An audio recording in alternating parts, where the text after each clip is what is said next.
Hello guys, welcome to Bela loves. আমি এসে গেছি একটা ব্লগ নিয়ে। এখানটা এসে গেছি, তোমাকে বলেছিলাম যে আমি গুরুগম্বার লেকে আসবো। এটা হলো গুরুগম্বার লেক, চলো তোমাকে দেখাচ্ছি। কি সুন্দর দৃশ্যটাই দেখিয়ে দিচ্ছি।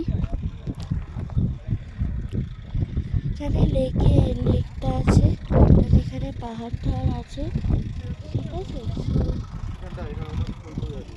নিচে নামা যায়, বাট আমি নামবো না। তো এইটাই আমি তোমাদের দেখানোর জন্য ভিডিওটা করলাম। তো এখানে সব গাড়ি টাড়ি আছে। আমার অবস্থা তো বিশাল খারাপ অ্যাকচুয়ালি, অক্সিজেনের তো ভীষণ পড়ছে, তাই দ্যাটস ওয়াই। দৃশ্যটা খুবই সুন্দর। অ্যান্ড বলতে গেলে সব এমনভাবে পড়ে এসেছি সব কিছু, ওখানে সবাই ফটো তুলছে। এই যে লেকটা ফ্রোজেন হয়ে রয়েছে, আর কিছুটা হয়ে রয়েছে। তো এটাই হলো দৃশ্যটা। Thank you for watching this video, by.